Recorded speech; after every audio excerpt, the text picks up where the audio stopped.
The Mid-America Veterans Museum is a 501c3 nonprofit business. Your donations serve to further the museum's mission of sharing and preserving the stories of our veterans. To donate, visit mavm.org and click on Donate. The content covered in this podcast is for general informational, historical, and educational purposes only. Discussions about historical events, military service, personal experiences, or sensitive topics are presented for educational and archival purposes. The views, thoughts, and opinions expressed by the host and/or guests do not necessarily reflect the official policy or endorsement of the Mid-America Veterans Museum. Neither the organization, host, director, nor the guest shall at any time be liable for the content covered, causing offense, distress, or any other reaction.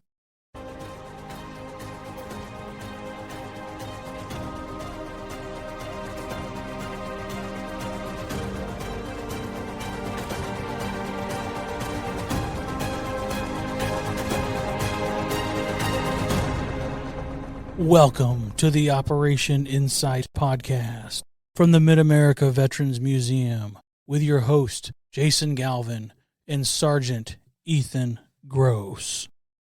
Welcome back, family. We are very excited to have our special guest in the museum tonight on our show, and I'm going to go ahead and pass it over to you to kick it off. We have the distinct honor of being joined by Missouri State Representative Terri Violet. Terri served in the United States Navy from 1981 to 1985. Representative Violet represents the 104th District in St. Charles County, which makes up a large portion of St. Peter's. Prior to being elected state representative, Representative Violet served as an alderwoman in St. Peter's for Ward 3 from 2012 to 2023. She was elected as a state representative in 2024. Representative Violet currently sits on the Children and Families Committee, the Crime and Public Safety Committee, the Local Government Committee, and the Veterans and Armed Forces Committee. So we very much appreciate that service as well. So during my research and during my deep dive, as I am prone to do with our guest, I happened upon YouTube and typed in Terri's name. And what I found was 2 clips of Representative Violet singing, one of which showed her singing I Can See Clearly Now, which was for a Sunset Friday event in St. Peter's. The other of which was her singing Journey's Don't Stop Believin' with a whole lot of soul. Now, the reason I bring this up is because I'm not surprised that she sings with such soul, because she is a direct descendant of the one and only George Soule. George Soule was a passenger on the Mayflower and was one of the first residents and pilgrims of Plymouth Rock in Massachusetts. So do you think that's where you got your soul from, Terri? Well, I'm sure. I bring this up because this is news to me. George Soule has an incredible number of famous descendants. Terri is one of whom. But he also is the originator of such famous people as, let me go through my list here, Dick Van Dyke, Richard Gere, John Claude Van Damme, the director David Lynch, who we just lost last year, Bill Paxton, Gene Roddenberry, the Star Trek creator. So that was a favorite of mine on that list. Another direct descendant of George is Private First Class Roland Bragg. Does that name ring a bell to you at all? This is how funny connections can be. Roland Bragg, Private First Class Roland Bragg, is the new namesake of my old home, Fort Bragg. Oh. There's a whole story there. After Fort Bragg lost its name due to its connection with the Confederacy, it became Fort Liberty for a short time. And once it was changed back to Fort Bragg, they named it in honor of Private First Class Roland Bragg, a World War II veteran and war hero. A few more, and then we'll move on. because this is really fascinating to me. Two other descendants of George Soule are the Perry brothers, and this has a direct relation to Terri, because the Perry brothers, if that sounds familiar, is because the Perry brothers, Oliver and Matthew, were both famous naval war heroes. Oh, wow. So Commodore Oliver Perry is known as the hero of Lake Erie, and he also was the famed naval captain who had the famous flag which read, "Don't give up the ship," on his vessel, which is very famous, especially for the Naval Academy in Annapolis. His younger brother, Commodore Matthew Perry, no relation to the Friend Star, Commodore Matthew Perry was known as the father of the steam navy and was an advocate for modernizing our naval forces. And so it's just perfect that Terri served in the Navy many, many years later, but still there's a connection there. What a great heritage. Wow. Yeah. And there's another descendant, but I think I'll mention him later on because there's a really unique story there. Okay, now that I've given you a whole list of names of your famous relatives, who do you talk to and who do you not talk to? Do you talk to Richard Gere sometime? No, I'm just kidding. No, it's just, I think, let me make a quick note here. It's really fascinating to me that someone who came over on the Mayflower, a signer of the Mayflower Compact, which, by the way, was signed on November 11th, 1620, which Very would later cool. become Veterans Day. It's just incredible to me. It's sort of like the beautiful American story that one man and his family created this beautiful family tree and chain of events that spawned so many wonderful people. So all of that to say, one of those wonderful people is here with us this evening, Representative Terri Violet. So we're really happy to have you. That's very nice. Thank you. So born in Indiana, but very quickly moved to Bryan, Ohio. Yes. And how long did you live in Ohio? Oh, gosh, until I joined the Navy, actually. And I always love to test this out with people who are from Ohio. OH. No, I'm not. Oh. I'm not a big sports fan. She shut you down on that. Yeah. What is that, HO? Well, I don't know. this year you can claim Indiana, okay? There you go, yeah. I'm just kidding. I know. Okay, Yeah. so in Ohio until you joined. Okay. Yeah. So let's get into that a little bit. Your decision to join. Did you have a military legacy in your family? No, actually, I didn't really know anybody that was in the military as far as with my family. I mean, so this was really stepping out. Yeah. My mom thought I was a little crazy. The day I left for boot camp, I was excited. I was singing, "She's leaving on a jet plane." And I was so excited. My mom was inside crying. So Oh my gosh, your didn't poor mother. realize it. I know. I didn't realize it till I walked in the house and she's in there crying. So, yeah. So. What was the main driver besides just getting away from home? What was the main driver for joining the military? There was a couple different things. I needed to get out of a little tiny hometown that I was in. Bryan's Sure. not real big. I think now there's like 25,000 people there, something Wow, like that. okay. But I mean, I had more than that in St. Peter's in my ward. But it was a very small place, and I knew that I was going to get schooling. We didn't have the money for me to go to college. Yeah. And I knew I was going to get some schooling there. I was going to be able to start a whole new life. And I'd never traveled. One time we went to Florida. I was in a little baton group, and we all got on a bus and went to Florida for a contest and came back. That was the most extent of I it. ever traveled. So this was huge. I was, I found out, when I signed, they gave us a list of where we wanted to go. Sure. And they said, you have like 5 choices, and I said Austria, and I don't remember what else, but San Diego was the last one on the list, and that's where I was going. And now you got to put the last one first so that Yes. you psych them out. Yes, that's right. I Reverse never want to. I psychology. never want to go to Austria. I don't even know why I thought Austria. I was looking at the whole list of places I could go, and I thought, that sounds very, very interesting. We've heard a It lot would've about been. people getting their last choice. Yeah. Yeah.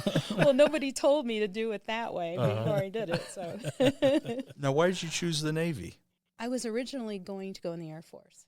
And then I don't really, to this day, I don't really know for sure what changed, but I went back in and I talked to the recruiter and I said, I just don't feel like I'm supposed to go into the Air Force. And I'm glad I did because, my life changed for the better. And met your husband that way. I met my husband that way. And so, I mean, I adore the Navy. To this day, I love the Navy. And I think I made a good choice. Anchors away. Yes. So, so I was a soldier. I was in the Army, so I'm not totally familiar with the Navy process for a new recruit. But if I understand correctly, your basic training took place in, wait for it, Orlando, Florida. Really? I didn't even know that basic I training didn't know they had there. one there. Yeah. Yeah, used to.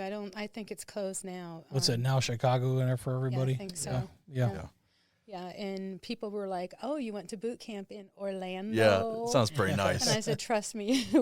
And I was there in the summertime. Ooh. So it was no Epcot for you. There was no. Yeah, we did get to go to Disney. Oh, did you? Okay. At the end when we were done. That's cool. Okay. And we didn't even know that we were going to get to do that. That's awesome. It was miserable hot. It was marching from one building to another. We had PT early in the mornings. Yeah. And if they had the red flag out, then we couldn't go. But is that for hurricanes? Red flag. Well, it was heat. Oh, just the heat. Oh, wow. When the flags went up, then you couldn't go out in the heat because it got to be that hot. It's dangerous. So, Over 100 or something, and humidity and all that. Yeah. Did you have any moments at basic training, since it sounds like it was such a hardship? Did you have any moments of regret? I do remember one time we got once a week we got the call home, and it had to be really quick. And I remember crying to my mom and saying, "Mom, I hate this. Come pick me up." She was saying, "You got to be strong," and so she encouraged me, and you just keep going. And how'd you find the strength? What was it that kept you going? If I didn't, then my company commander would kill us. How many females were in your? I think there were 80. Okay. 80. So you had quite a few females. Okay. We had a large bunk room. So okay. Yeah, so there was quite a few. Did you make any lasting friendships from basic training? People that you still associate with or affiliate with? Not anymore. I did while I was in. Yeah. Now, my husband and I both have friends from the electronics school that we were in, and we do have friends now. They don't live in this area. Sure. But we have one that's in, I think, Pittsburgh. And so we're friends with a couple of them. When you think back to your basic training, Terri, what do you think back then you thought your military career was going to look like? Good question. I really didn't know at the time. I felt overwhelmed when I was in, probably like most of us do. We don't know what's just trying next. to survive the day. Yeah, it's like, and that's just it. Is you're trying to survive because the next day they're going to make it harder on you. Yeah. And we had our company commander literally brought in this big, huge dude, and he tested us. And that day, I think it was that day, she was screaming at us, and she come up and she kicked the bottom of my heel to get my heels together. They weren't.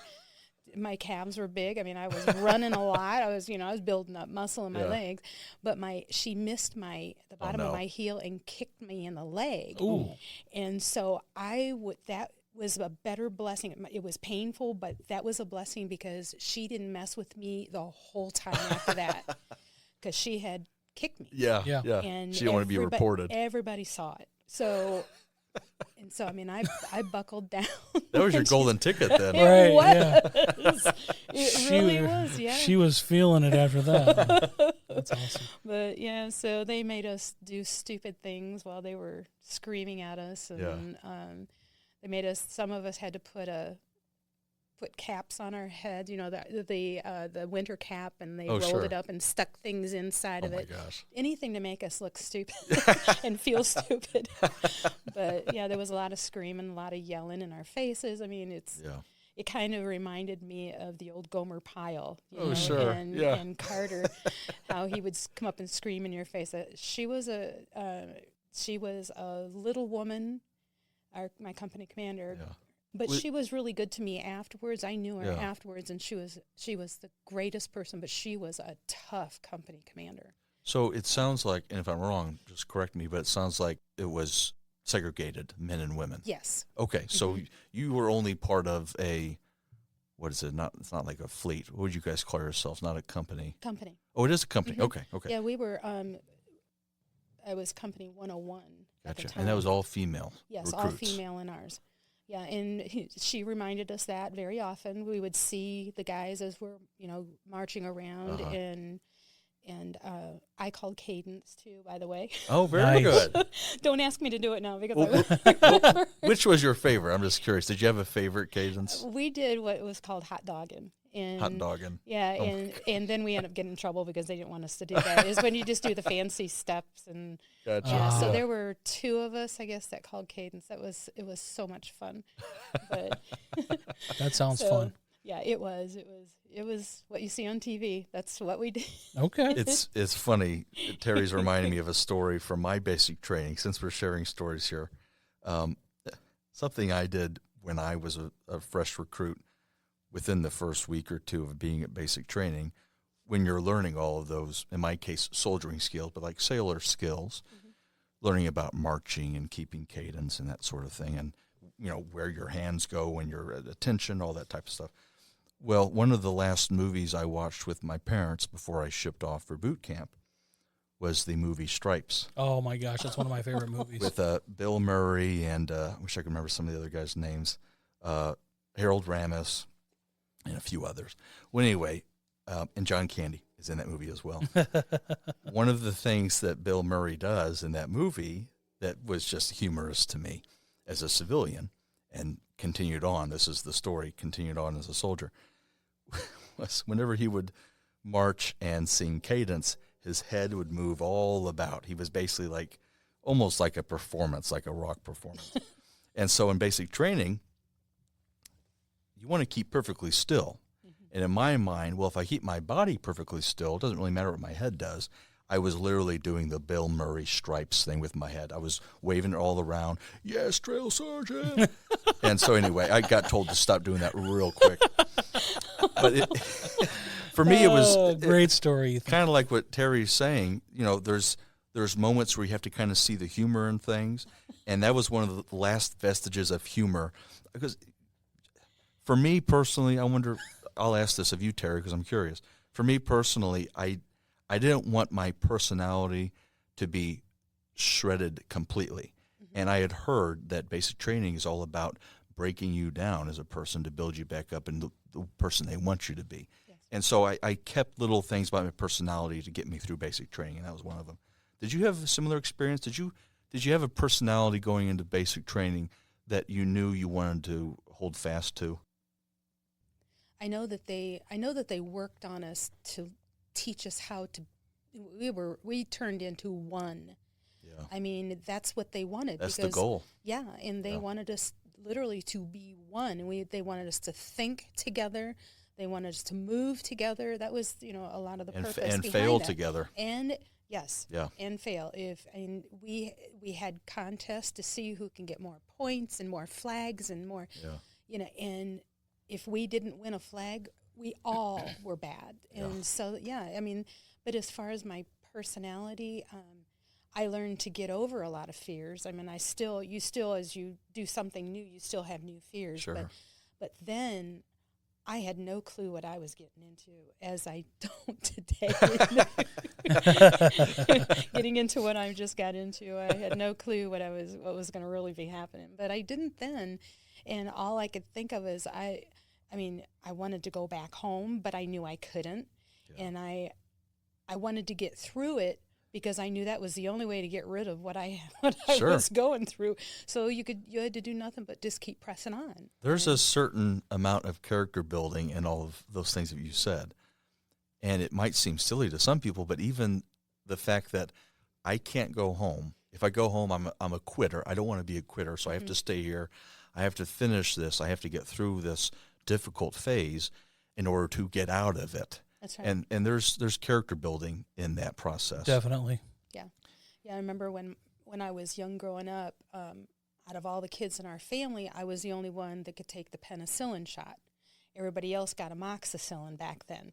But I'd always get that big shot, and I remember when I'm in boot camp, I'm thinking, my mom's doing it again. She's telling me I have to go through it. So just get over it, take the shot, and move on. And that, that's kind of the way life is. I mean, sometimes you got to take what hurts and what's scary, and you just got to do it and move on. And also, it's amazing. It's a great mindset, Terri. It's amazing when you jump that hurdle that you didn't think was possible, or when you climb that mountain that you didn't think was possible, or whatever it is. When you accomplish that goal that seemed so out of reach, you learn something new about yourself. And you've kind of opened up this vast new world about your personality and your character. And, I'm sort of getting ahead of myself, but this is just leading me down this train of thought. Jason and I are always amazed, I think is the right word, because it's true. We're always amazed by the types of achievements veterans make because they just set their minds to it. Basic training is the start of all that. You and I know basic training starts that path. So you actually gave me a segue. You mentioned the electronics school. Yes. Was that your technical training after basic training? That was my duty station. Oh, that was your duty station. Yeah. Gotcha. Yeah, I started out after I got out of boot camp. Then I got to go home for maybe a week, and then I went to San Diego, and I worked at the station there, and the naval training station. Gotcha. Or the naval, and so I worked. My duty was at the Leadership Management Education, LMET, Leadership Management School. It's where when you are a petty officer or whatever other branch, you go in and you learned how to be a leader and how to lead. And so I worked there. I was a yeoman, which was administration. It was we had personnelmen and yeomen. Personnelmen, they did administration for the enlisted. Yeoman is what I was. I was supposed to do administration for officers, but they end up having me do it for both. For both, yeah. So that's what I did there in that building. So this is where I always get a little tripped up. That was essentially your naval job, administration? Yes. Okay. And that seems like a really cool post, being at a leadership school right out of basic training. Yeah. There had to have been education for you. Yeah, there was. And there were, 2 women, maybe 3 of us out of the whole school. Wow. Wow. It was very different back then. Women, it was definitely, a man's world that I had to learn how to live in. Yeah. And back then they didn't have training on how to behave, so I can only imagine. To put it lightly, how to behave. To put it lightly. But in the building, they used to think it was funny because we wore skirts a lot. Yeah. My uniform was a skirt most of the time, and they would send me down the hall when everybody was on break, and they were lined up down the hallway. And so I just let your imagination go wild. Oh, no. Because, I can imagine a few things. Yeah. So, that was hard. It was hard to get through that. They would also, every once in a while, send me out to the ship station or to the shipyard, 32nd Street. Yeah. And same type of thing. And back then, it was okay to, hang over the edge of the ship and whistle at the girls. And so they thought. It's weird to think this is the 80s. We're not even talking about like the 40s or something. The 80s. And people still behave that way. Oh, yeah. Wow. Things changed. Actually, my husband was one of the first people in San Diego to do that training.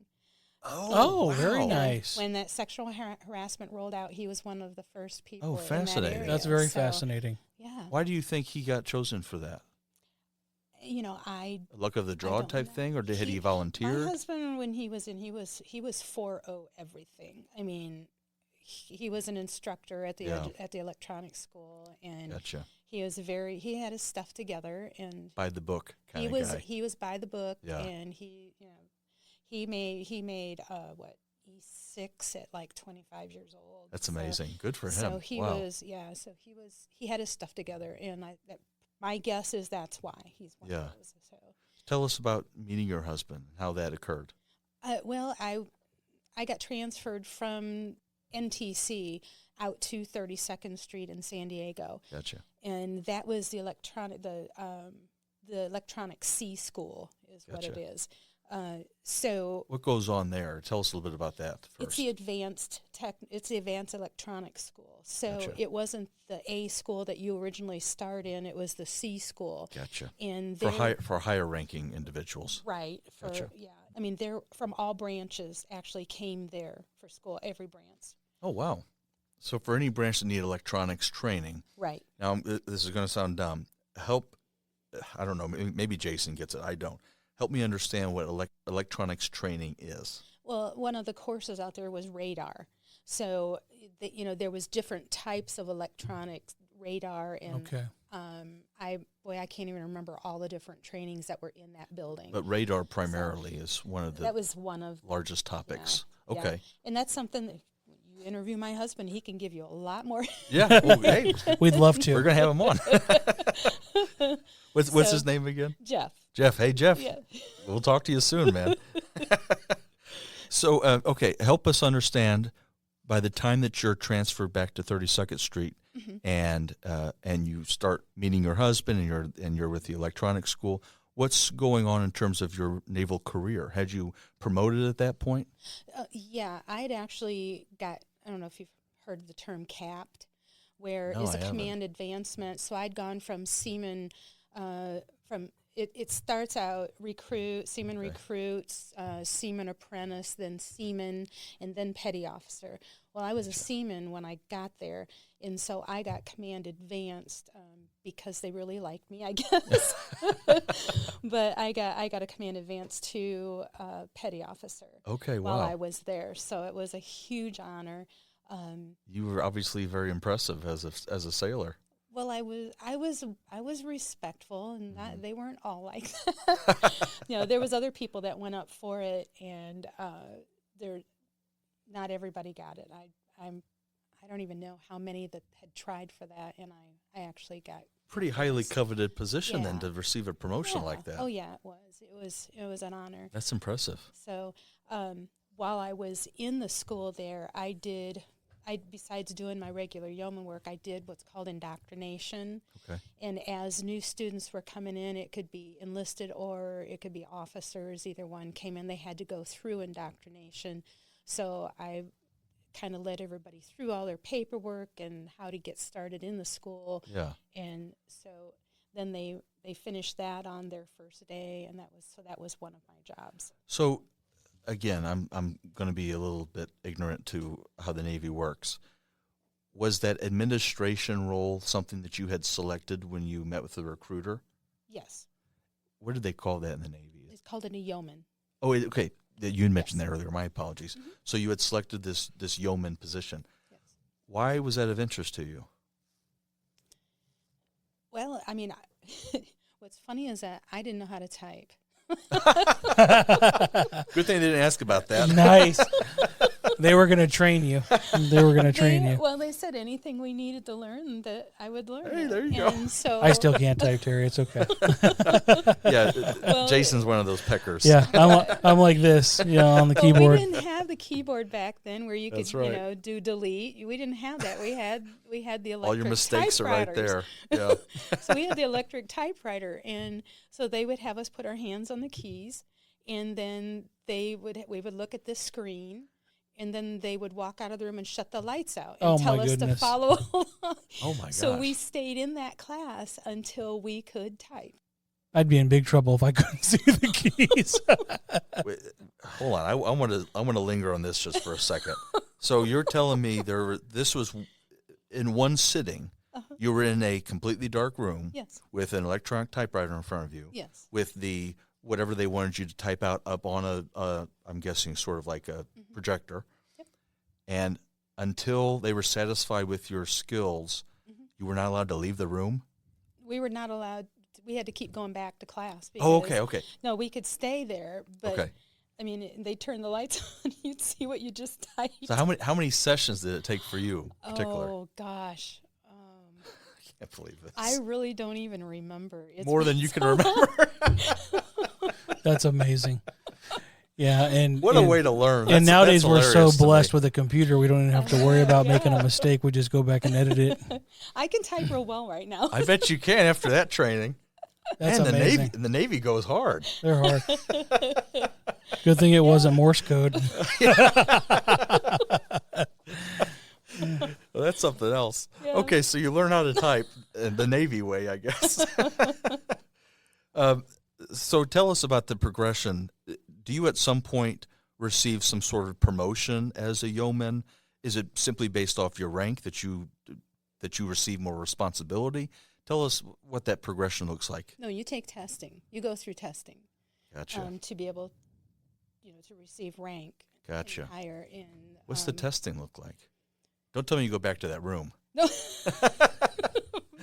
By then, I was doing real well. Okay, good. No, I mean it was book test mainly for Gotcha. for a yeoman.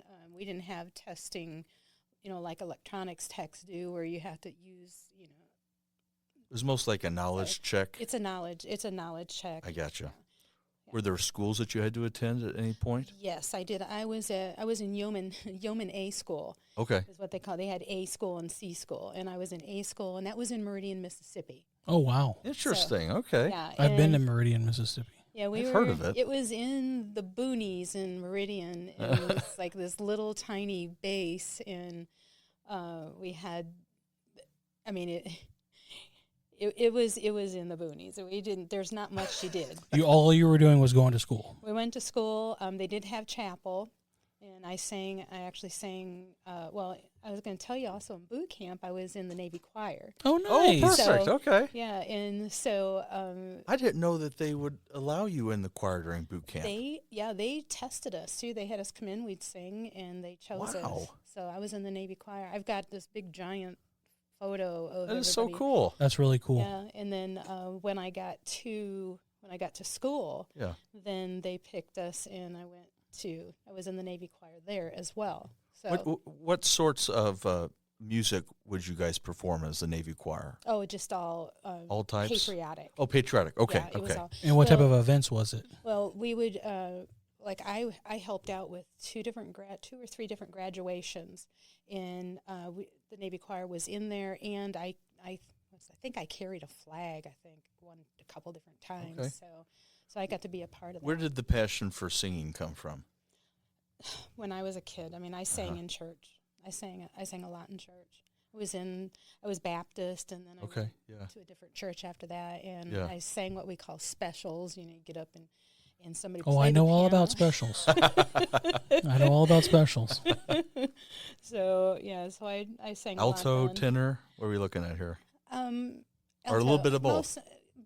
Mostly alto. Okay. And then soprano too. Okay. But mostly, I'm more alto, especially now that I'm got a few years on me. I sing a little bit lower. So that's really cool that you continue that passion for singing Yeah. into your service. Yeah. And it's amazing that the Navy gave you the opportunity. I don't know, maybe it was different back then or the Army just doesn't do it, but basic training in the Army, we had chapel. You could attend chapel. Obviously, religious services have to be offered, but I was never given the opportunity to be a part of any kind of extracurricular like the choir. Is there anything like that in government, in state government? Do you have What's- choirs or anything like that? Or No, No. not that I'm aware of. Okay. I mean, I'm just wondering because you'd be good at it, so maybe you guys could start one down at the Capitol. We'll write an amendment. we do karaoke once in a while. Do you? We go to Okay. places for karaoke. That's where I found her singing "Don't Stop Believing." It was a karaoke bar. No, actually, where that was is I was having my fundraiser. Oh, okay. Oh, And nice. so we had food. It was at a bowling alley, Yeah. and so we had a lot of food there. And then a friend of mine was a karaoke DJ, Gotcha. and so he came that night and brought everything. And so So that's your go-to song for karaoke? no, not necessarily, but it is a fun song. That is fun. It's a good song for a fundraiser. And karaoke is so much fun. You can, Yeah. be Yeah. yourself, Yeah. Yep. I can't believe you found that. I go deep in my research. He does. He No does. kidding. So funny enough, another thing about the singing topic, I'm just curious. Did you find that you had stage fright at all before the Navy as a performer? Or did it come naturally to you performing? That pretty much came natural. I mean, when you sing in choir, I was singing with all my teenage Sure. friends, and so it was just something I enjoyed back then. And yeah, I think I think I get more nervous now since I'm older. Do you really? I was more. going to ask if that carried on. Yeah. Here's my next question. Do you think your time performing with the choir and in church, do you think the confidence you built up as a vocal performer helped you at all as a sailor and as a recruit? I had never put that together. I don't know. Do you think there's a connection? I think anything Confidence? that you do with people, and, Yeah. getting a little bit out of your comfort zone, I think that helps. I mean, you too. I mean, we had to leave home. Yeah. And so we had to be okay with being being in a place where we're not comfortable, not familiar with, and Sure. people that you're not familiar with. And, so, Yeah. I'm sure that helped to build some confidence. Yeah. I know, speaking personally, 'cause I was hiding this from you, Terry, but I like to sing as well. But I could tell, especially from that Stripe story I told you earlier, I was a bit of a performer. Some people might say hack when I was younger. And so I think there's definitely a connection between the confidence that you build performing on stage, whether it's with a group or solo or whatever it is. I think there's something to be said about going through those stages of stage fright, for lack of a better term, and building your confidence as a performer when you're going into being a service member. Because you do step into a lot of uncomfortable situations as a service member. Did you see my most recent? No. The national anthem? Yes. Oh, I did see that. Yes. That's the most recent. That was a one. while back I saw that. I do want to say, thank you for bringing this up. I do want to say you have a beautiful voice. Oh, thank you. And you perform very well. So it's really cool to see those performances. Well, we, in the city of St. Peter's, I think it's still on Wednesday nights, they have what's called a jam group. And when I was an alderman, I used to go down and sing with them. I don't play an instrument, but I could sing. And so they would go to 370 Lakeside Park. And I love that. Yeah. That's the band you performed with. Yeah, it was Gotcha. just a bunch of people that like to Gotcha. play. And I don't know if you all knew this, but Ruby Lee from The Voice. Sure. Yeah. She used to come in and play with us and sing sometimes. That's cool. Yeah, That's awesome. When she was a lot younger. So so we all know Ruby. So she cut her teeth in St. Peter's. She was St. Wow. Peter's It was thing. part of it. It was she'd been incredible. singing a little bit before that as a little kid. But Sure, I yeah. think she like 11 or 12 when she would come in and sing with us. That's really cool. Yeah. Well, great. Yeah, that girl could yodel back then too. She was little and Yodeling's a skill that I do not have. she's like a natural. That's really cool. But yeah. Well, let's go. Let's step back where we were. Tell Jason and I a little bit about. This might sound silly, but your courtship with Jeff and how that went. Well, I mean, we met, like I said, at the electronics school, and there was a woman and her husband that had just had a baby, and the baby had been in the hospital quite a bit. Oh, So they were having a party because For the he was homecoming. coming home. That's awesome. Joey's coming home. And so they said, we want to set you up with somebody. And they said, we've got a couple guys here. Which one do you want to date? Here's a catalog. And I'm like, well, I had a pretty good choice in a building where there was probably less than 6 women in the whole building. Wow. And so, we're hundreds of guys were. So it's like I got my pick. Pick the right one. So I picked the right one, yes. What was it about Jeff? Personality, characteristics? What was it? Again, he was 4-0 everything. Yeah, yeah. I mean, there wasn't a hair out of place on this guy. He was good looking, and I mean, a guy in uniform. Yeah. Holy cannolis. Yep. I've heard that many times. No, okay. So where did Jeff get that from? Did he come from a military family or something? His brothers, I think there's 5 boys in the family, and I think all but one of them was not in the military. Okay. And they were all Navy. Wow. Oh, my So gosh. all of the boys, but as far as before that, I don't think his dad Were was all the or boys anything. put together like Jeff was, as far as it being a 4-0 guy? Oh, they're all really good guys. I don't think they're. Yeah, I think he's the best one. Not of the quite as bunch. good as Jeff. Yeah. Jeff's going to love to hear that. Yeah, he is. Yep. Yeah. You got a shout out there, Jeff. Okay, so you meet Jeff. You guys have this courtship. You're going to know each other. How long after that before you decided to exit the Navy? Oh gosh. Just soon after? Yeah. Well, we were married in December, Okay. and so I found out.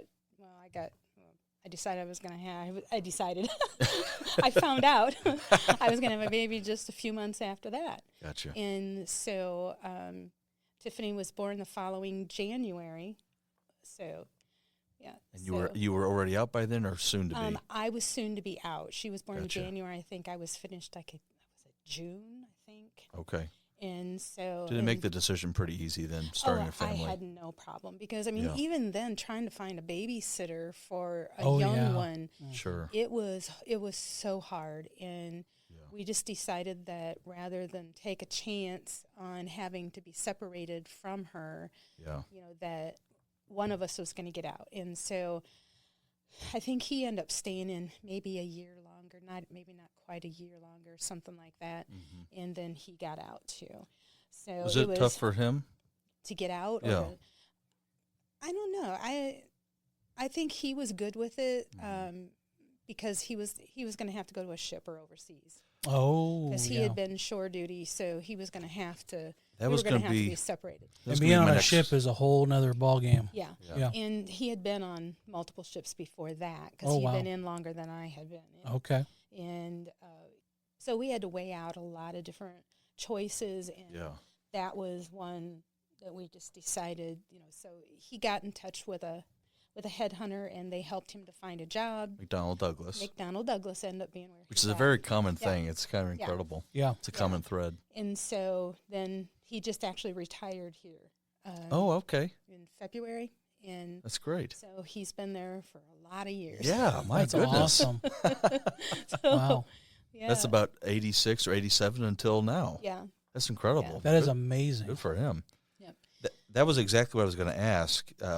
What you just mentioned, Terry. I'm assuming that another factor for you deciding to get out was you were about to have a change of duty station. Mm-hmm. Were you about to have to be on a ship if you had re-signed a new contract? Not at that time. They didn't allow women unless you Oh, were. that's right. At that time, we couldn't be on a ship. I could have been sent overseas, Okay. but I couldn't have been on a ship. Oh, I at didn't that know, time. I didn't realize that. I think I'd the forgotten hospital that. ship, I think, was the only thing. The exception. Yeah, I think that at that time. So now I'm curious. So you both get out around the same time, just a little, Mm-hmm. Jeff a little bit after you. What was sort of the conversation in terms of what's next for both of you guys? You were still in San Diego at that time. Mm-hmm. McDonnell Douglas comes calling, so St. Louis is the next location. Mm-hmm. What did you think was next for you after that? I knew with having my baby, I knew I was going to be a stay-at-home mom. That was important to us that I was going to be there for her. Yeah. When we got to St. Louis area, he understood he would only travel just a little bit, and he ended up having to travel a lot. Oh, man. For McDonnell Douglas. I mean, he was overseas a lot. The job description totally changed, it sounds like. Yeah, it was a lot more than what we thought. So Yeah. it was important that I stayed home. Yeah. And then when our second child came around, we decided I was going to homeschool. So I did that for okay. about 11 years. It takes a Wow. special Oh, my person right goodness. there. Proud. You can be very proud of that because that's a hard job. It That's a harder was- job than any other Yeah, job. It was hard, and then for him to be at times not here in Yeah. the States, and Yeah. once in a while they would send him someplace here in the States, but it was mostly for him. It was overseas. Wow. So yeah, so Sounds it like he was doing important work for McDonnell Douglas. Yeah, he did. He was an instructor, in harpoon, slam-yar type of thing. Oh, wow. Yeah, so So a lot of that is, I'm guessing that electronics training came into play for that role. Mhm. That's really amazing. yes. Yeah, like I said, he'd be interesting, for you to Oh, yeah. interview. 100%. We'd love to. I You have love companies like McDonnell Douglas turned Boeing, position Northrop Grumman, those kind of industries that are so well catered for veterans. Yeah. And they're huge proponents of hiring veterans. And they understand what the veteran brings to the table. They can translate that work history and put them in some place that's going to work. Yeah. Yeah. Okay, so homeschooling for 11 years, like Jason said, that is a challenge and quite an accomplishment. Yeah. So tell me, heading into the future So when you edit this, make sure you add teacher to the... That's right, yeah. We forgot teacher. Educator. That's real. That's a real thing. That's true. I'm dead serious. You know what? Depends on who you talk to. I hope you don't mind, because now I'm curious. I'm glad you brought that up. Did you choose a cohort? Did you strictly do your own curriculum that was then approved by the state? How did you do that? I think it'd be interesting for our audience to hear about homeschooling. Well, I don't know if it's the same way now in Missouri. You didn't have to check in, or you didn't have to give hours. Gotcha. What we did, we used a curriculum. And so I had to study. It was easy until you got to a certain point. Sure. Yeah. Yeah. The typing was real tough. I had that down by then.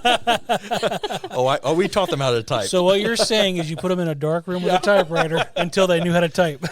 They did this to me. I'm doing it to you. How did your kids take the homeschooling curriculum? Did it come easy to them? I have a son and a daughter, Sure. and the daughter was the oldest one. The son would rather play than did school. Just like most boys. Yeah. Most boys, yeah. Mm-hmm. And so what was neat, though, is we had two families there was like a little cul-de-sac pretty much across the street from us, and there were two families that they were homeschooling as well. Oh, that's great. And so, they would be able to go out for recess, and I was pretty strict with them. They had to do their schoolwork. Then they had to do chores. But it was kind of neat because they had other kids to play with. And I've heard that makes a huge difference. It does make a huge really difference. Like those cohorts. Yeah, and then on Fridays, we got to go to the skating rink. All the homeschool kids were skating on Fridays. So, and then Wednesday nights, they had church. They went to Awana's Wednesday night. Yeah. And so these kids... my kids, they were so used to being with people, adult people, little and staying people. active, it sounds like. And they were, we were very active. Yeah. We have something in common, Terry. I was a Trek leader for Awana. And also I was homeschooled when I lived in Turkey. Oh. So, but, both kids are doing very well. My son works here in St. Peter's. Okay.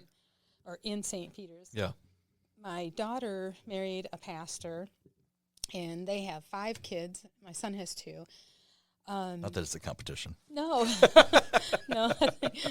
But so I have 7 grandkids, and that's awesome. I'm happy with that. But yeah, and so my daughter, it's kind of neat because their church that they're pastoring has a Christian school. Okay. And so their kids get to go to Christian school. Sure, that's great. So that turned out really well for them. Their dad, my son-in-law, is one of their teachers. Oh, cool. Hey. That's awesome. The family tradition continues. The teacher in the family. Yeah. Yeah. I also went to Christian school. Too many similarities here.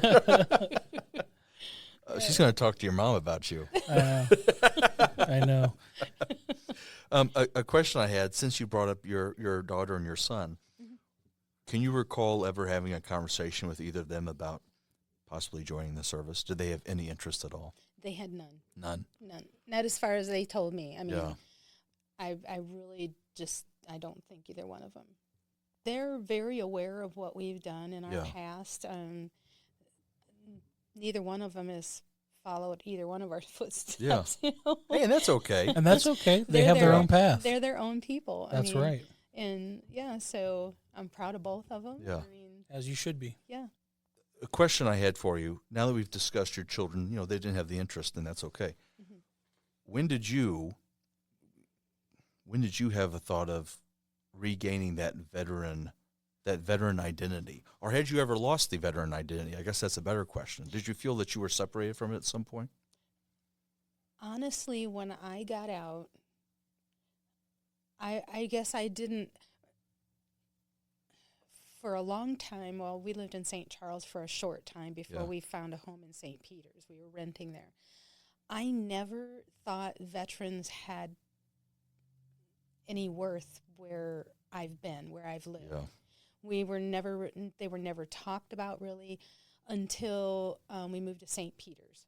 Mayor Pagano in St. Peter's, he's a very strong veteran. He is a veteran. He was Army and Navy both. Okay. And so he put a very strong emphasis Yeah. on veterans. Yeah. And that's really, when I Started rediscovering that identity in yourself. right, when I was an alderman, that's when they started recognizing veterans, or I started noticing they were recognizing Yeah. veterans. Yeah. And I thought, well, I guess what I did was actually pretty cool. Oh, for sure. That's fascinating to me, Terry. I'm glad you brought this up. We live in a great area. Yes, we do, very much so. St. Yeah. Peter's, O'Fallon, the metro area in general. But it's always fascinating to me when we talk to veterans who, for a long time, they didn't think twice about being a veteran. That's something that they did when they were younger. That's something that they did when they were trying They to... almost boxed it up a little bit. Yeah. A lot do. Mm-hmm. Do you think if it had been there in whatever community you were living in before St. Peter's, you would have rediscovered it sooner? Or did it take sort of a bunch of different things had to happen at one time, that mayor, the alderman position, to make you sort of want to reconnect with that identity? I really, truly believe it was Mayor Pagano. Mm-hmm. And Which is cool. Another Yeah. veteran helped you rediscover that identity. well, I think it was actually right before I became an alderman, because he asked me if you're a veteran. I'd met him, and he said, "You're a veteran." Yeah. I was neighborhood watch captain.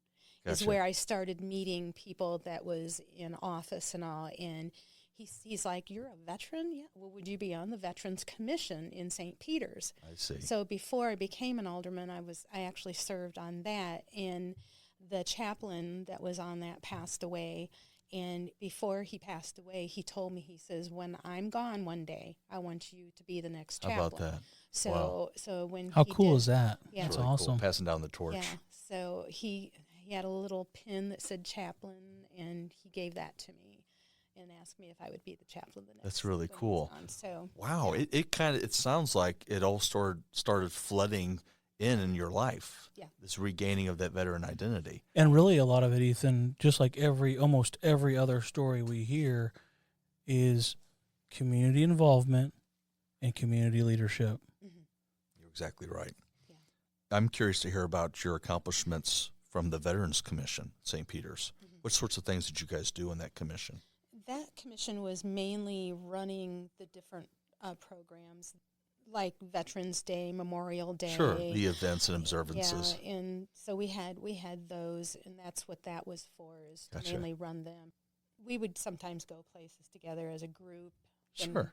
So to me, it was good because I was able to connect with people that are veterans. Yeah. And I actually started hearing stories of things that happened in different, in the Vietnam War and all. Sure. And it's like I had never heard anything like some of the things these guys were telling me that happened to them. Yeah. And they were, just like here in the museum, they'll talk to you where they won't talk to anybody else. They don't even sometimes talk to their own family. Yeah, we've seen that. So, Yeah, we have seen that. This is a perfect segue. You knew exactly where I was going to go next, Terry. So you become an alderman, St. Peter's, in 2012.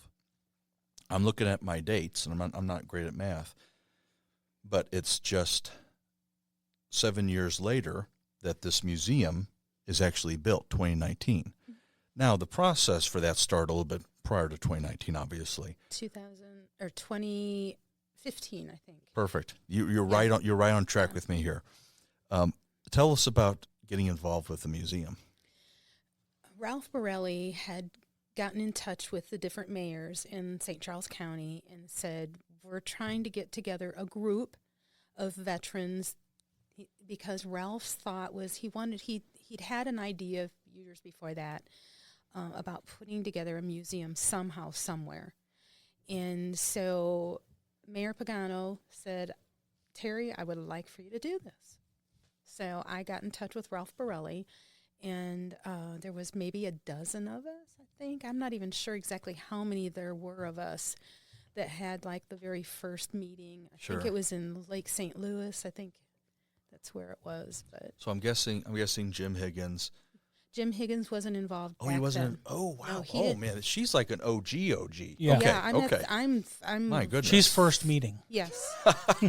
Yeah, and I think I even still have the very first email that Ralph sent out. Wow. That's so cool. Yeah. So, okay, That's really cool. I want you to continue your story, but now that we're talking on the topic of Ralph, we've only gotten to speak to a few. Sheldon Hartsfield is one of those individuals. We've only gotten to speak to a few individuals who really got to know Ralph. Mm-hmm. Sheldon's the one that introduced Ralph to Jim, which I always thought was kind of funny. Right. Yeah. Like I said, Jim came later on. Yeah, that's right. Which he's made up as much as he does. He's made up for, he did. For that. Yeah. That's for sure. But you're OG. Yeah. So my question is, tell us a little bit about Ralph as a person. That'll probably make me cry, but It's okay. Ralph was like a dad to me. I was at the time, I was an alderman, and he told me, he goes, I want you to go around with me to the different places. We went to different meetings. We even went to like political meetings that they were having, and we went, and so he spoke about it because he's trying to get people to support us because he wanted to start this museum. If you don't mind, what do you remember about the spiel he would give? I'm just really curious. What was that original spiel? I think I still have it. He gave it to me, and I'll see if I can get all the stuff I would together. love that. That would be and give amazing. But Really I think cool. I still have. I have to look, but I think I might still have his speech that he would give. So cool. And Would he discuss his service? He talked about his service. Okay. He talked about everything that you see here in the museum about him. He talked about it. Yeah. And he had me.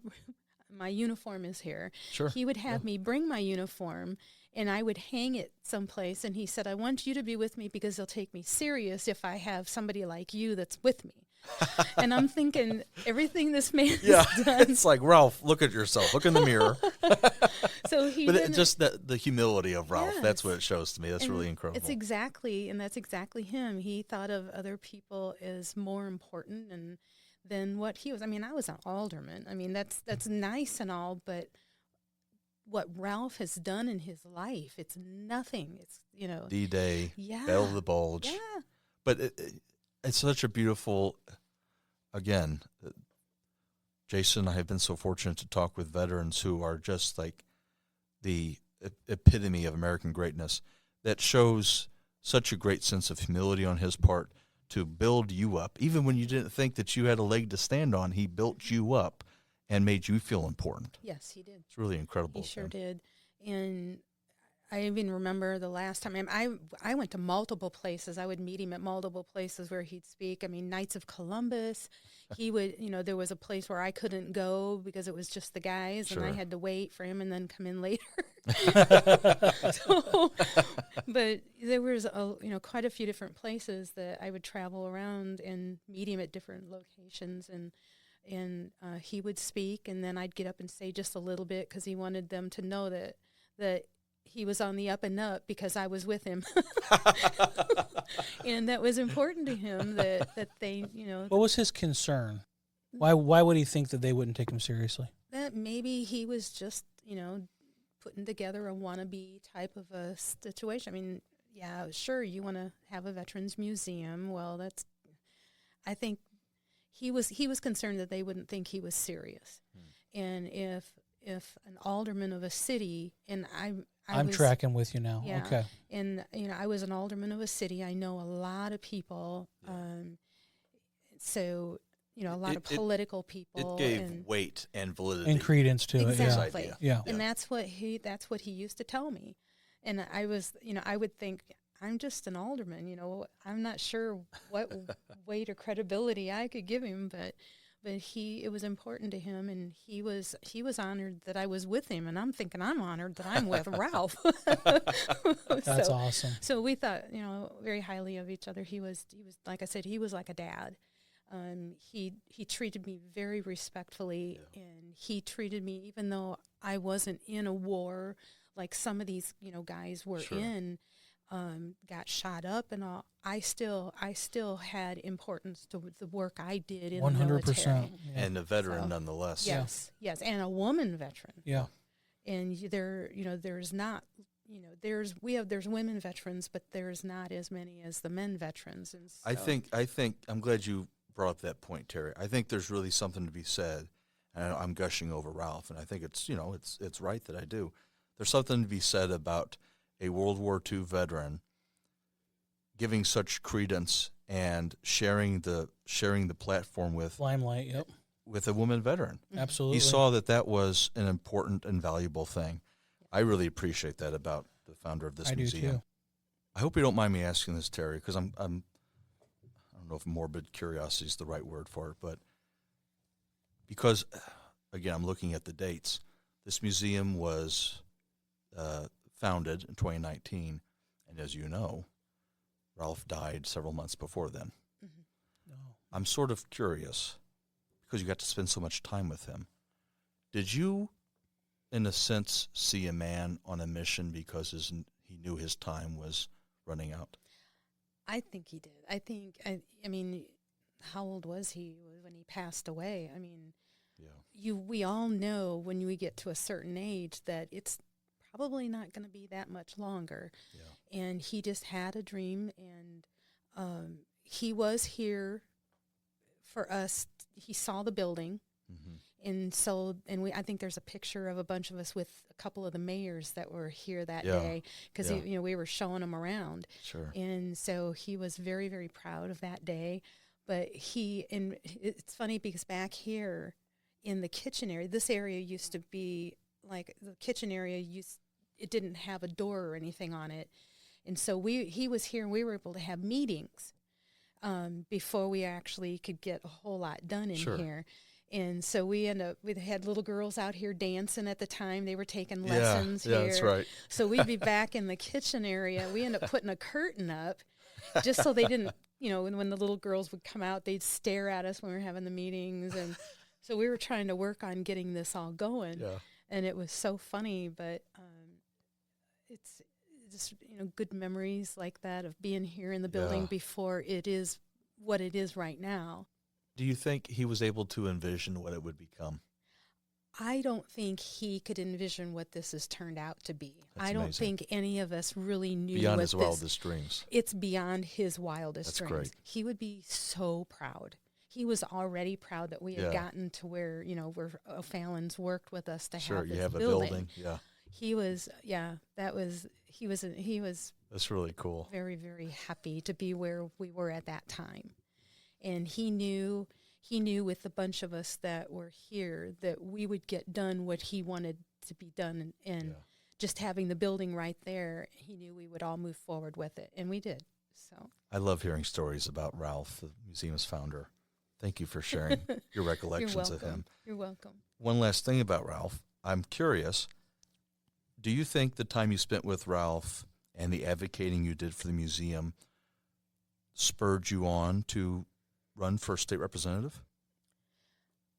At the time, I was doing a lot of volunteering with Central County Fire and Rescue. I was helping to run a team for a canteen team at the time, and so I started to kind of pull back from volunteering because I was getting more involved with that. Sure. Well, that ended, and next thing I know, I'm retiring as an alderman. Yeah. I had no clue. What was next? I had no clue, and no, not at all. I never. Why do you think that was? I don't know. I just think, God had a plan on what he wanted me to do. And it needed some time to formulate. And I mean, God takes you out of things sometimes because he's getting you prepared to go if I knew ahead of time I was going to do what I'm doing right now, I probably would have had panic attacks because this isn't at all what I had ever planned to do. In fact, somebody had asked me one time, I said, I'm not ever going to, run for a state representative. I think at the time I thought it was too far above me, and so then retiring as an alderman, and I had stopped volunteering here pretty much because I was so busy with so many things. I just couldn't do it all. When you're called to do something, you're getting prepared for it in the background, right? And so you didn't even know you were called to do it until you were called to do it, but God had been preparing you the whole time in the background. Exactly. And I think being here at the museum and helping this get started, this actually helped prepare me for, I mean, I'm on the Veterans Committee for the state. I mean, Yeah, exactly. Who'd have thought It's that I'd amazing. ever be where I'm at? I Yeah. mean, it's a gigantic honor. And I'm working with Dave Griffith. I mean, he's like the veteran in the Yeah. state of Missouri and beyond. Yeah. I mean, Green Beret. Pretty incredible my, story. this man, I'm telling you, it's a huge honor to work with him. And he treats me kind of the way Ralph does. He treats me with a great deal of respect. Like I said, again, there's not a lot of women veterans. And then in the state house, there's very few of us. Sure. That's very interesting to me. Do you know what the demographic of female veterans is in the State House? There's maybe 3 of us. So all right, we're calling on all the female veterans out here, Missouri State House. It's interesting to think back. I'm having a flashback as Terry's explaining this. I'm having a flashback to when she discussed, after basic training, being in a very heavily male-dominated workplace. Mm-hmm. Now, obviously, there's other female representatives, but female veterans, it's a small group for you in the house. Yes, very small. But now what's cool is in the suite that I'm in, there's 3 in our office. There's the entry area where our assistants are, and then we have 3 offices within that suite. Mm-hmm. All 3 of us are veterans. Oh, cool. Oh, that's cool. Yeah. So we have 2 Navy and then 1 Army. Do you mind sharing their names, the suite mates that you have? Yes, Navy is Bill Irwin, and Army is Brian Seitz. Okay, very good. Yeah. I don't know Brian, but I've heard the name before. Yeah, he's in Branson. Yeah. His nickname is Superman. Is it really? Yeah, everything in his office, Superman. He wears Oh my Superman gosh. ties. Oh my gosh. That may be how Yeah. I've heard funny. about that. Yeah. Yeah. If you go to the Capitol and you say, "Where is Superman's That's great. office?" They'll tell you right where he's at. Superman's office. There's times when, I mean, Army veteran. I guess he's a special person. Oh no, she's right about that. We're a special breed. But so I mean, everything. I mean, he even like what we called attendance here just the other day, and they said his name, and he's a Superman here. Oh my gosh. Very nice. He goes all the way with it, apparently. Oh, he does. He does. Yep. I mean, we're talking a lot. So, but you don't forget him. Yeah. And that's that's important. So. It's memorable. Hey, I'm Yeah. Superman. That's cool that that there's 3 there and they're veterans and that you get to. Oh yeah, we stick together. That's awesome. We really do. I want to make sure we talk about this, Terry, for our understanding and for our audience. What are the topics, what are the issues that are important to you as a state representative?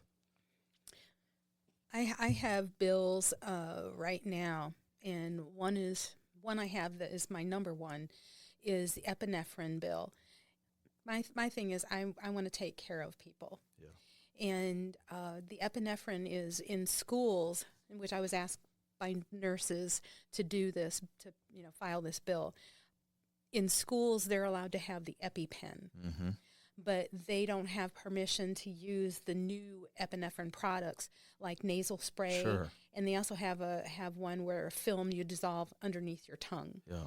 And that's not allowed in the schools yet. So my bill that I'm working on Statewide.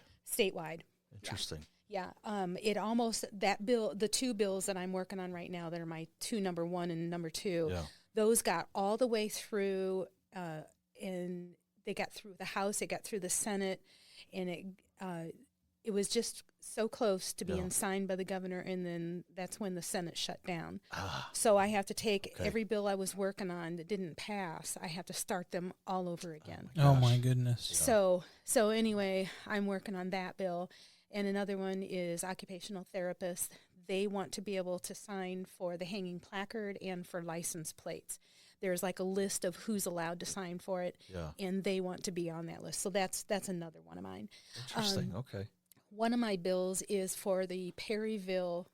It's for the Veterans Memorial Yeah. and Oh my museum goodness, I that's love it there. out there. Yes. Yeah, it's It's one of my great- favorite places to go. Yeah, so one of my bills is that we don't know right now how many of these bills we're going to be able to get through. If there's going to, you just never know. Yeah. That's to help them, to fund them, to be able to take care of the museum, do Sure. upgrades or whatever. So that'll allow money for them. There is money that is, put aside for museums and also. Different I grants. love Yeah. that you're doing that. It's amazing. So that's one of the bills. I had that last year. And if people haven't been out to Perryville, they need to go. Yes, it's amazing. To walk that and to look at the names, and it's just very calming. Yes. You walk out there and you don't really hear people talk. Sure. They're No. just Very solemn. It's The like names are being read continuously. yeah. It's beautiful. So, but anyway, that's another one of my bills. I don't know if I'm going to be actually taking that to committee, or there is the state rep for that area. He filed that same bill this year. Gotcha. So I don't know if they'll have him do that or if they're going to have me, Because they have the same purpose. it's the same exact bill. Same bill. He Gotcha. filed the same bill as me. So either one Gotcha. of us or both of us can actually go to committee and try to get that moving and get it through. Gotcha. So I just don't know you don't know what's going to happen and who gets to actually carry Yeah. when you have more than one of the same bill. Is he Sure. a veteran as well? No, he's not a veteran. Well, I think you should give it to you. That's just my opinion.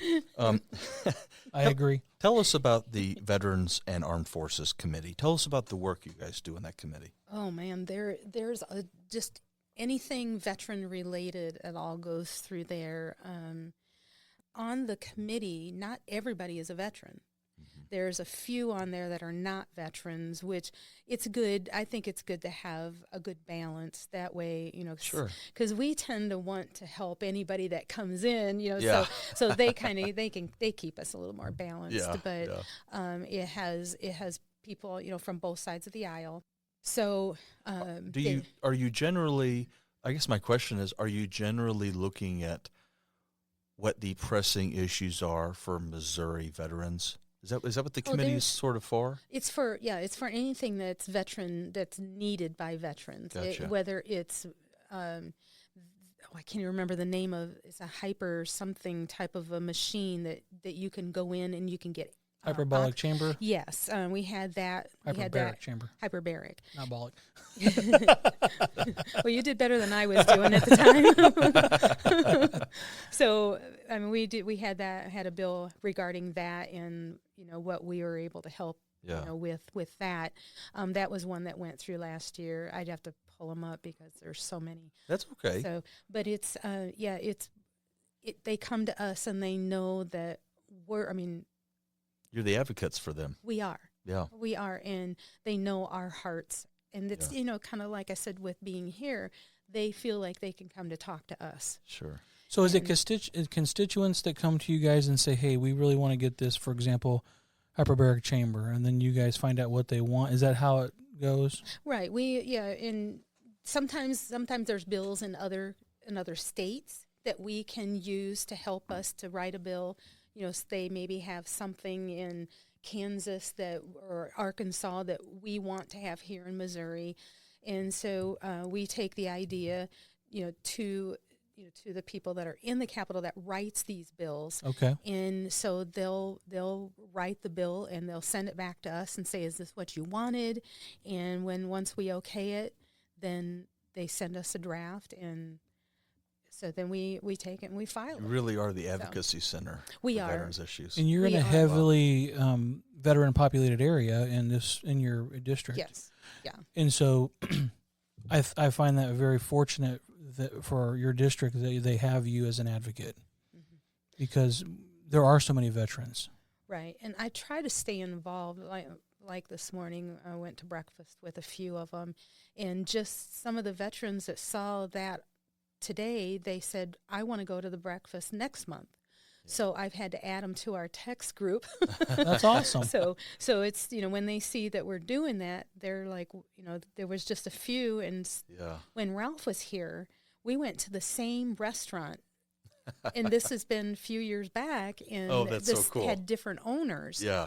And so How about that? And there's probably, I don't know, we've got a photo someplace where you're looking down the table and you've got maybe 20 or 25 of us sitting at a table.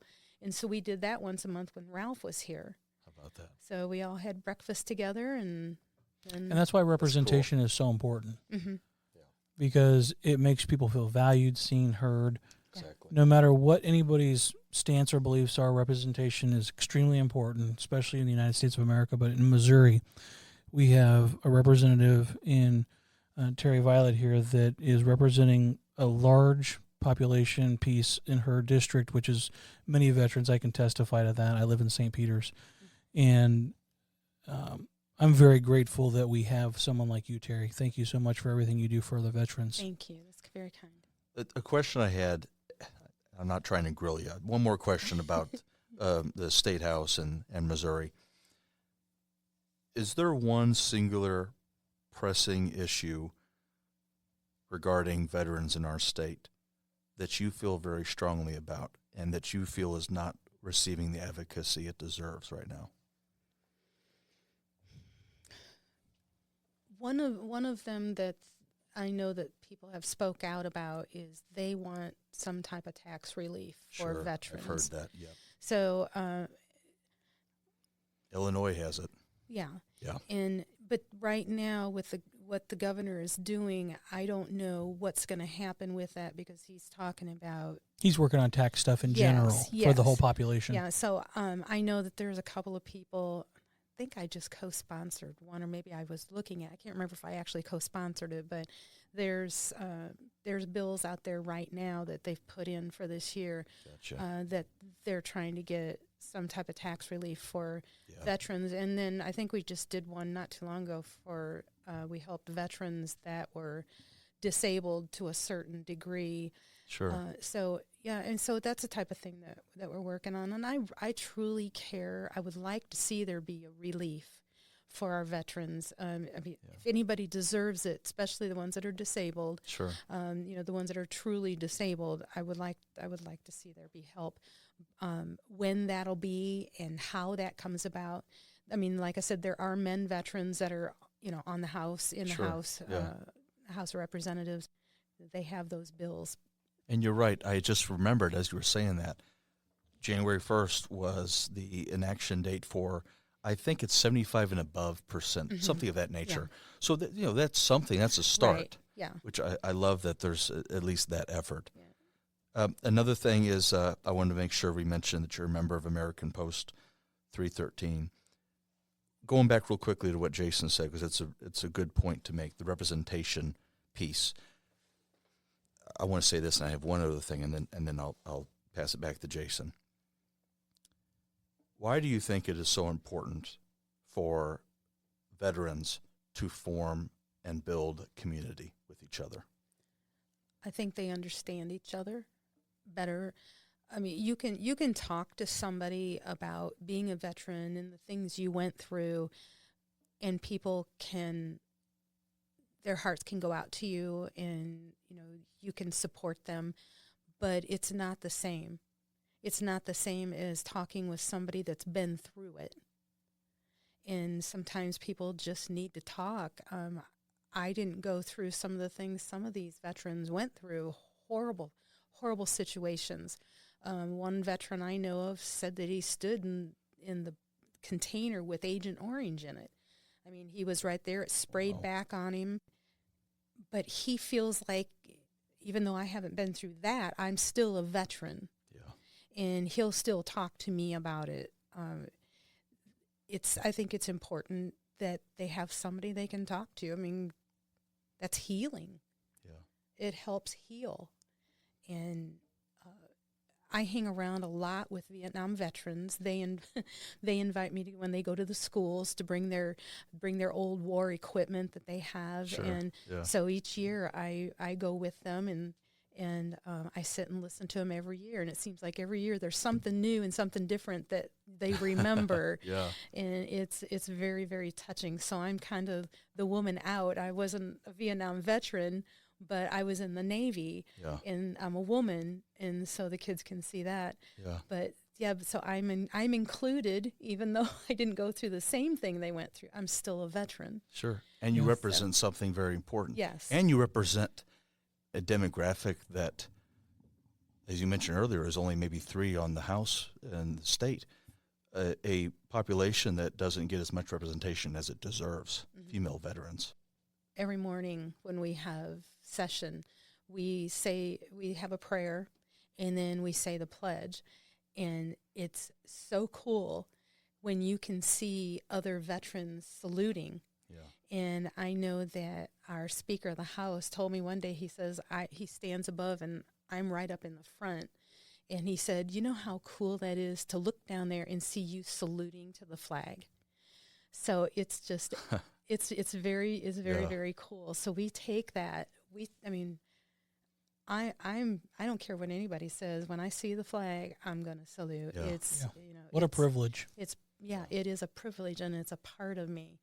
So, and that's neat when someone else is touched when they see us do that. Yeah. So it means something to them. It does. And it's, he's not a veteran, but it touches his heart. And he sees the value in that act. Yeah, exactly. As we celebrate our nation's sesquicentennial, the 250th birthday and anniversary of the founding of the United States, I think it's only right that we commemorate the memory of those pilgrims that came over in 1620, one of which was Terri's ancestor, George Soule. And many historians cite Plymouth as the true founding and formation of what would become the United States. Jamestown was a settlement already, but there were a lot of struggles there, and they had a lot of trouble actually formulating a community, whereas Plymouth and the pilgrims from the Mayflower had a very special ability to survive.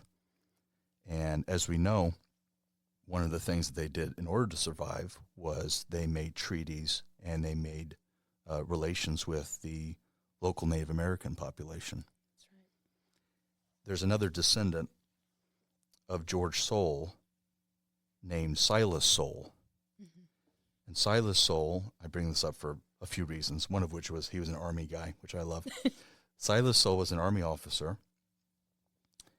and he is remembered as an abolitionist and as one of the, they call them conductors, but one of the facilitators of the Underground Railroad.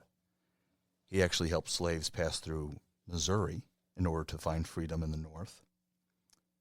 Another interesting thing about Silas Soule, Terri's ancestor, is that he is remembered also for being the sole Army officer, that at least is documented, who refused to participate in the Sand Creek Massacre, in which Native Americans were killed. And so I think there's a beautiful tie and a beautiful string between George Soule and a descendant of his that he never knew, never met. George Soule was one of those pilgrims who signed the Mayflower Compact, signed what would later be cited as a precursor to the Declaration of Independence, which we celebrate the signing of that today.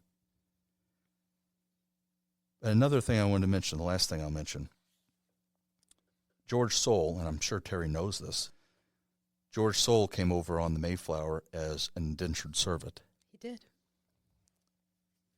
There was one other indentured servant that is noted in the logs for the Mayflower, and that gentleman's name was Elias Story. And I think it's too perfect. It's too perfect that Terri's ancestor came along on the Mayflower with the gentleman with the last name Story. And State Representative Terri Violet has made it her mission to ensure that veteran stories are heard and appreciated. And for that, Terri, I thank you. As a resident of Missouri, I'm proud that you represent our state. I'm proud that you represent our county. I really appreciate you being here with us tonight. Thank you. Thank This you. has been an honor. Thank you. We've been blessed to be in the presence of many veterans and hear many stories, and they're all unique in their own right.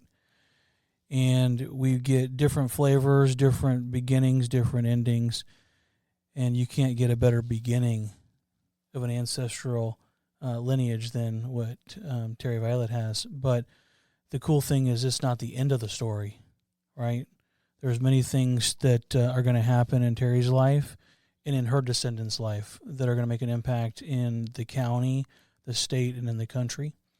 And so we can continue to have another veteran who is a community servant leader whose lineage and will be passed on to the next generation. So with that being said, thank you, Terri, for your time. Thank you for being on our show. And we're going to go ahead and sign off of the Operation Insight podcast from the Mid-America Veterans Museum.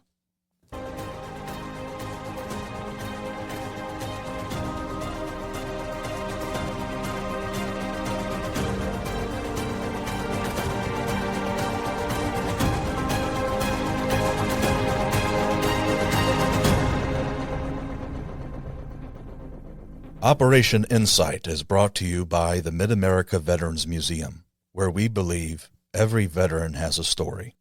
If you agree and you enjoyed today's podcast, please take a moment to like, subscribe, and leave a review on whichever platform you listen.